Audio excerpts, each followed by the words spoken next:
Hey, this is Anthony Meisner with Land Title. I wanted to bring your Boulder County market update for the month of August. Here it is, the beginning of September. We're looking back on things and we're noticing a slight change in the data. So what I mean by that is, when we pull the data down every month, things continue to change in the background depending on how agents report their information. And we actually had an adjustment much larger than I've ever seen before. Normally it's pretty nominal and we wouldn't tell the difference, but it's showing inventory actually went up in July rather than down. So here we are in August, things are trending down, which really much of us would probably expect that, especially with the conditions we're in the marketplace and the lack of the seller appetite. But the biggest takeaway from all of this is there really has been very little change from July to August, right? I've been talking about this a little bit from the beginning of the month and our first reported stats that we put out, but basically buyers seem to have the same attitude, sellers seem to have the same attitude, and not a ton is changing, right? So let's take a look at this a little bit more. Look at this. This is our new active listings on the market. So pretty much across all of the markets, you can see down there in that table in the corner, everything's kind of trending in the same direction. We have a little less inventory than we had the previous month, and that really allows us to look at the bigger picture as a whole in Boulder County. But what's happening is year over year, we're down 15% in inventory from this time last year, and month over month, we're slightly down as well. So we just don't have as much inventory as we had before. So it makes it a tight inventory market. The big difference from this kind of market compared to the last couple of years is that the buyers aren't nearly as active either. So we haven't seen a market like this in a very long time. What that means is the month supply of inventory has risen up to the point where it's nearly 3 months of inventory. We saw that last month. Here we are at 2.8 months of inventory. All of the submarkets in Boulder County have really started to rise over 2 months, except for Louisville. Louisville has been this anomaly. Like anything that comes on the market seems to just travel fast. And the big difference here is you got to look at all those submarkets, but now, just like I've been talking about for a while, everything's trending in the same direction. They just might not all be moving at the same pace. You can really see that in Boulder County. Inventory is rising quite a bit, but here we are in August, and we have active buyers out there buying. You have active sellers selling. It's just not at the same pace as what we've seen before. Those golden handcuffs for our sellers seem to just not be putting as much on the market. But look at this. Days in MLS are pretty stable with where they were a month ago, 34 days in MLS on average. That means it takes just over a month on average to get a home under contract in Boulder County.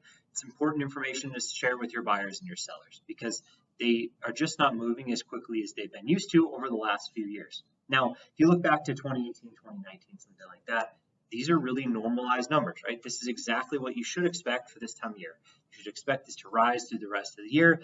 And unless something drastic changes with interest rates, which none of us are really expecting, I would think that we're probably in this situation where you're going to see, days in MLS rise through the rest of the year. Take a look at this by price range. This is one of those ones I really like to work with buyers and sellers with because I think they can understand the market a little bit better for them, right? So if you look at markets like, let's call it 600,000 to 800,000 in Boulder County, it's a good example.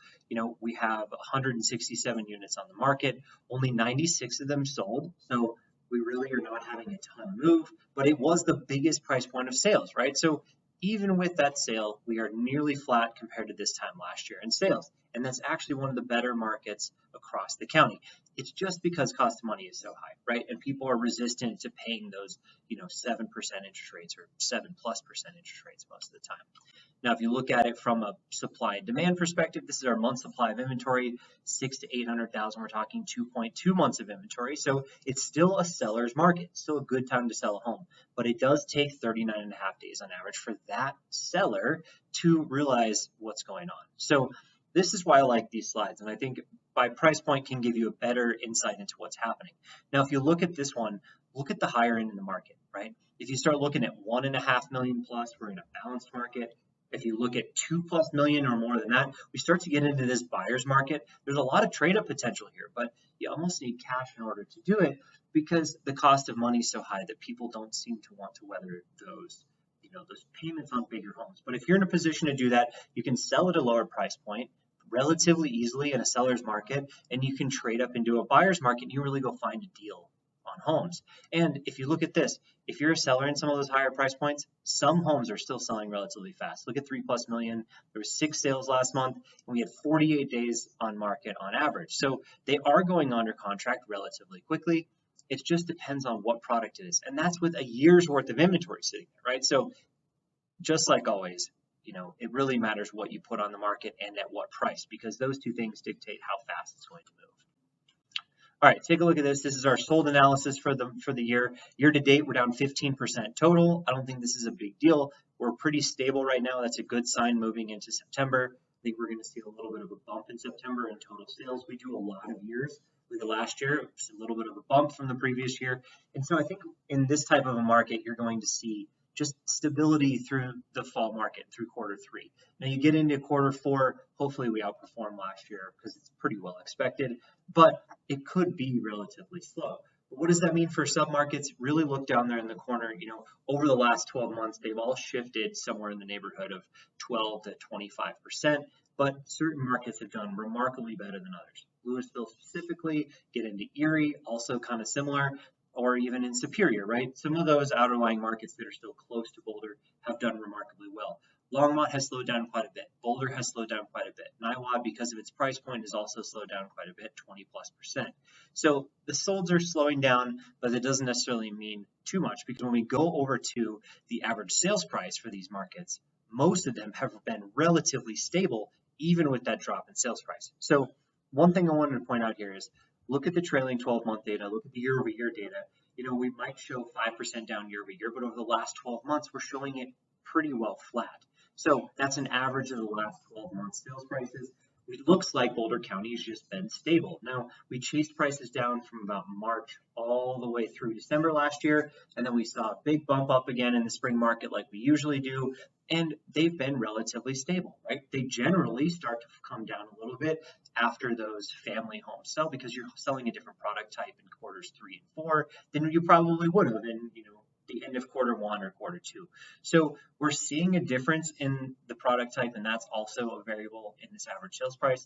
But what I like to see or what I'm liking about this data right now is just the stability across the marketplace. All right, take a look at this one. This was our sold units, and you can see month by month by month kind of where we're standing. Expected September is probably just a little bit down as well, but we're only down 15% from this time last year. Remember, we had this crazy beginning to the year, and we've been curbing that a little bit every month. Now, Boulder County is remarkably resilient here, because if you look at total sales, Denver Metro has been down quite a bit more than Boulder County. And some of the submarkets like Louisville or even Niwot, or look at Erie or Superior, right? Some of those markets like we just talked about, their total number of sales are not down nearly as much. The bulk of this is taking place in Boulder, Lafayette, and Longmont. So when you see some of those shifts, the markets are not all moving at the same speed, even though they're all moving in the same direction. Take a look at this one. This is our list of sale price. Let's look at these separately. This kind of tells you what your consumer is experiencing. So buyers and sellers are experiencing a 99% list sale price. The big caveat here are a couple of things. This is the current list price to the sold price. So this does not take into account price drops, and it doesn't take into account our concessions that you're seeing in the market.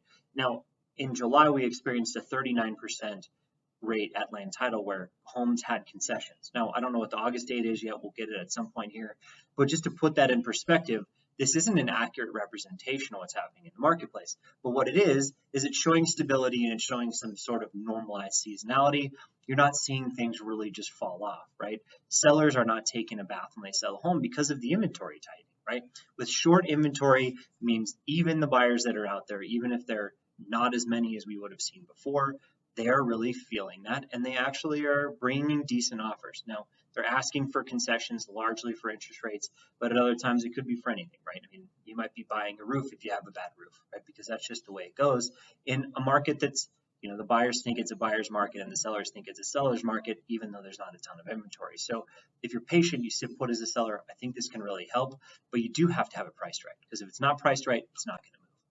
Look at the attached product. Attached product's doing a little bit better than the detached product, and it's largely because of that pinch with the cost of money. When people tend to make sacrifices, a lot of times they go to an attached product instead of a detached product. So there's a lot more competition in the lower end of the detached market, which you can really see here. If you have any other questions, I'm Anthony at Land Title. I hope you enjoyed the video. Don't forget to like and subscribe, and I'll catch you next time. Bye.